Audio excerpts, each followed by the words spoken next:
Hello my dear students, welcome to the Shiv classes. आज हम start करने जा रहे हैं क्लास 10th की एनसीईआरटी बुक की एक्सरसाइज 3.5 क्वेश्चन नंबर 2 का सेकंड पार्ट। अगर आपको मेरी वीडियो पसंद आएगी तो please like, subscribe and share करना मत भूलिएगा। So let's start the second part of question number 2। 2 women and 5 men can together finish an embroidery work in 4 days, while 3 women and 6 men can finish it in 3 days. कह रहा है 2 women and 5 main मिलकर किसी भी एक embroidery work को 4 days में complete करते हैं, जबकि 3 वुमेन एंड 6 मेंस मिलकर उस वर्क को 3 डेज में फिनिश करते हैं। तो यहाँ से हमारी 2 इक्वेशंस बनेंगी। Find the time taken by one woman alone to finish the work and also that taken by one woman alone, one man alone. ठीक है, कह रहा है वन वुमन जो है वो कितना टाइम लेगी वर्क को फिनिश करने के लिए और वन मैन कितना टाइम लेगा उस वर्क को फिनिश करने के लिए। तो सबसे पहले जो पूछता है हम लोग उसे सपोज कर लेते हैं। तो let the time taken bye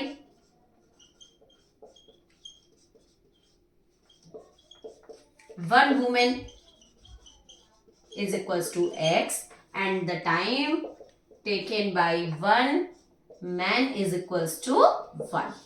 okay, let suppose ये लोग इतना टाइम ले रहे हैं। अब ये बताओ कि इस बात को अगर हम ध्यान में रखें, अगर हम आपसे कहते हैं कि कोई भी काम अगर आपको करना है, लेट सपोज अगर हमने आपको 10 पेजेस रीड करने के लिए दिया है और मैंने आपसे कहा है उसे 5 डेज में फिनिश कर लेना। कितने डेज में फिनिश कर लेना? 5 डेज में। तो आपका फ्रैक्शन क्या होगा? आप 1 डे में कितना पेज रीड करोगे? भाई सीधी सी बात है, 2 पेजेस रीड करोगे ना, क्योंकि अगर 10 पेजेस है तो 1 डे में कितना रीड करोगे? 2 पेजेस। क्या करेंगे? 10 को 5 से डिवाइड कर देंगे तो 5 2 जा 10 आ गया। तो हम 1 डे में कितने पेजेस को रीड करेंगे? 2 पेजेस को, तब जाके हमारे 10 पेज रीड होंगे। तो हमारे जो डेज होते हैं, जितने भी नंबर ऑफ डेज होते हैं वो डिनोमिनेटर में ही होते हैं, इस बात को ध्यान रखिएगा। तो अगर इन लोगों ने, वन वुमेन ने जो टाइम लिया है वो x लिया है और वन मैन ने जो टाइम लिया है वो y लिया है। तो अगर हम ये देखें कि work done in 1 day by one women, मतलब अगर वन वुमेन कोई काम कर रही है तो उसे एक दिन में कितना काम करेगी? भाई 1/x करेगी, 1/x करेगी, क्योंकि उसने टोटल इतना x टाइम लिया है तो उसको हम अपॉन में कर देंगे। टाइम का मतलब क्या होता है भाई? इतना टाइम, मतलब इतना टाइम लिया है, मतलब इतने डेज लिए होंगे वर्क को करने के लिए, तो इसलिए हम उसको डिनोमिनेटर में रख लेंगे। फिर work done in 1 day by one man, उसने जितना दिन लिया होगा उसको हम अपॉन 1/y में रख लेंगे। भाई कितना टाइम लिया, कितना टाइम का मतलब कितने डेज लिए। तो मान लो उन लोगों ने x डेज लिए हैं तो हम 1 डे का अगर निकालेंगे तो इसको 1/x करेंगे और मैन का 1/y कर देंगे। अभी मैंने बताया कि जो भी नंबर ऑफ डेज मतलब नंबर ऑफ टाइम होता है, कितना मैंने आपको समय दिया है काम को करने के लिए, वो हमेशा डिनोमिनेटर में होता है, इसलिए मैंने यहाँ x एंड y को डिनोमिनेटर में लिख लिया। अब अकॉर्डिंग टू क्वेश्चन की अगर हम बात करते हैं तो अब हम अपनी इक्वेशन बनाएंगे। तो इक्वेशन में आपका क्या कह रहा है कि 2 वुमेन एंड 5 मेन मिलकर काम कर रहे हैं। तो 1 वुमेन जो थी तो उनके लिए x वर्क था, तो 1 डे में वो कितना काम कर रही थी? 1/x। तो टोटल वुमेन कितनी है? 2 वुमेन है, तो ये हो जाएगा 2/x प्लस 5 मैन है तो 5 मैन के लिए हो जाएगा 5/y। और ये दोनों मिलके काम कितने दिन, कितना टोटल समय ले रहे हैं? 4 डेज, तो ये ले रहे हैं 1/4। एक दिन काम निकाल रहे हैं इसलिए 1/4 किए हैं। यहाँ 4 डेज का मैंने नहीं निकाला, यहाँ मैंने कितने डेज का निकाला? 1 डे का। 2 वुमेन 1 डे के लिए कितना काम कर रही हैं? 1/x, तो इसलिए 2 × 1/x करेंगे, क्योंकि ये 1 वुमेन का है, हमें कितने वुमेन का निकालना है? 2 वुमेन का। तो 2 वुमेन मिलके कितना टाइम लेंगे? 2/x। 2 मैन मिलके कितना टाइम लेंगे? 5/y, सॉरी 5 मैन मिलके 5/y। और दोनों मिलकर एक दिन में कितना समय लेंगे? 1/4, क्योंकि ये 4 डेज का है ना, तो 1 डे का क्या हो जाएगा? 1/4। ये तो हो जाएगी हमारी फर्स्ट इक्वेशन। सेम इसी तरीके से हम अपनी सेकंड इक्वेशन बनाएंगे कि 3 वुमेन, तो 1 वुमेन काम कर रही है 1/x एक दिन में, तो 3 वुमेन 3/x प्लस 6 मैन काम कर रहे हैं एक दिन में 1/y, तो 1 मैन काम कर रहा है 1/y, तो 6 मैन कितना काम करेगा? 6/y। और टोटल मिला के लोग एक दिन में कितना समय लेंगे? भाई कितना समय हो रहा है? 3 डेज टोटल ले रहे हैं, तो एक दिन का कितना समय हुआ? 1/3। ये हो गई हमारी सेकेंड इक्वेशन। इतना तो समझ में आ ही गया होगा, क्योंकि हमें 1 डे का निकालना है, तो जब हमें 1 डे का निकालना होगा तो हमें उसे फ्रैक्शन में लिखना पड़ेगा। अब हम इसे सॉल्व करेंगे अपनी दोनों इक्वेशन को। तो इन दोनों इक्वेशन को सॉल्व करने के लिए एक बार हम यहाँ रब कर दे रहे हैं। हमें पता तो है कि वुमेन के लिए मैंने x माना है और मैन के लिए y माना है।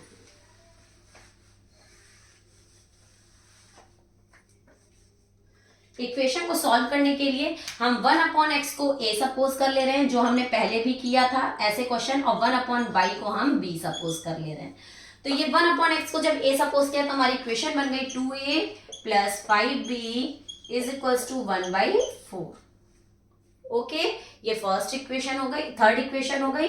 एंड फोर्थ इक्वेशन हमारी क्या हो जाएगी, 3a plus 6b is equals to 1/3। ये हो गई हमारी फोर्थ इक्वेशन। ओके, अब इन दोनों को सॉल्व करने के लिए हमें इसमें इक्वेशंस को इक्वल करना पड़ेगा। तो अगर हम इसमें 3 कॉमन ले लें, देखो हमें यहाँ दिख रहा होगा कि हमारा 3 कॉमन है, तो हमारा काम हो जाएगा। इसमें 3 कॉमन लेंगे तो हो जाएगा a प्लस 3 2 जा 6b इज इक्वल्स टू 1/3। अब ये 3 यहाँ मल्टीप्लाई में, इधर आएगा तो डिवाइड में हो जाएगा। तो हम ले लेंगे इक्वेशन को, आप जैसे चाहो, जैसे तोड़ मरोड़ के सॉल्व करना चाहो वैसे कर सकते हो। तो ये हो जाएगा हमारा a plus 2b is equals to 1/3/3। ये 3 नीचे आया तो a plus 2b is equals to 1/9।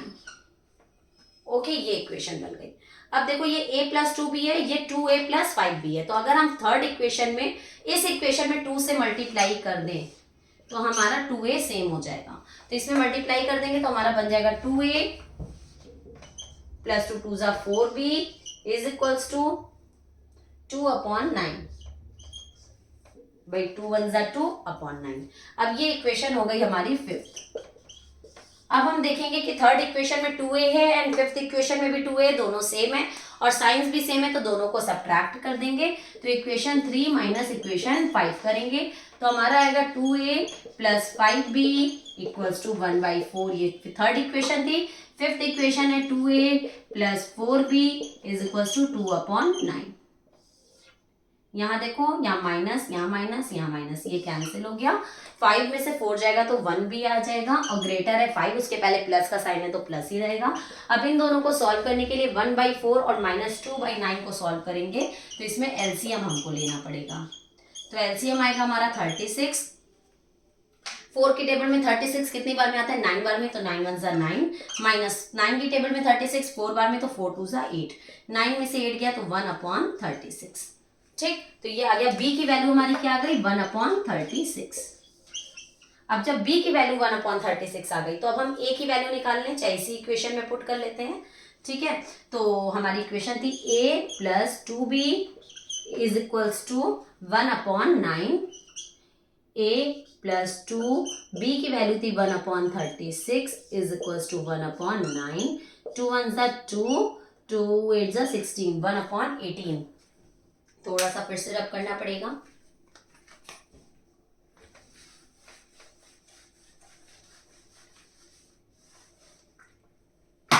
तो हमारा आ गया a plus 1/18 is equals to 1/9।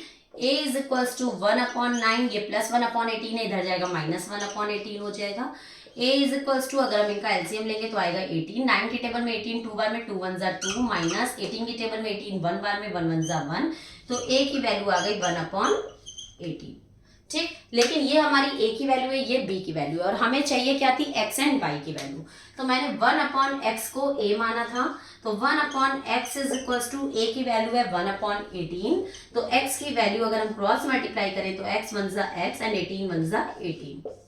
x की वैल्यू आ गई 18 एंड y की वैल्यू निकालने के लिए 1/y को हमने b माना था, तो 1/y इज इक्वल्स टू 1/36। तो y की वैल्यू आ जाएगी 36 अगर हम क्रॉस मल्टीप्लाई करते हैं तो।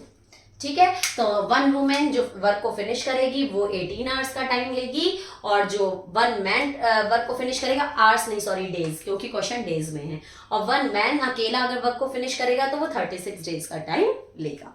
यहीं पे आपका क्वेश्चन नंबर 2 का सेकंड पार्ट कंप्लीट होता है। इक्वेशन बनाना आना चाहिए, फिर आप उस इक्वेशन को चाहे कॉमन लेके सॉल्व करो या फिर जैसे भी सॉल्व करो, वो डिपेंड आपके ऊपर करता है। ठीक है, मैंने यहाँ कॉमन लिया, कुछ भी किया, हो सकता है उससे लेंथी भी हो गया हो, बट मुझे उस वक्त पे जो समझ में आया मैंने वो कर दिया। और आप जब इक्वेशन सॉल्व करना तो आपको उस वक्त पे जिस तरीके का मेथड समझ में आप वो कर लेना। ठीक है। अगर आपको अभी भी कोई डाउट है तो नीचे कमेंट सेक्शन में जाके मुझसे आप अपने डाउट्स क्लियर कर सकते हो। साथ ही साथ नीचे डिस्क्रिप्शन बॉक्स में सारे चैप्टर के इंपॉर्टेंट क्वेश्चंस की लिंक गिवन है। मोस्ट इंपॉर्टेंट क्वेश्चंस हैं वो, एक एक चैप्टर को बहुत अच्छे से तैयार करने के बाद वो इंपॉर्टेंट क्वेश्चंस जरूर से सॉल्व कर लेना, ताकि आपकी प्रिपरेशन और भी स्ट्रांग हो जाए। ओके, अब हम लोग अपनी नेक्स्ट वीडियो में इसके लास्ट पार्ट के साथ मिलेंगे। तब तक के लिए good bye and take care.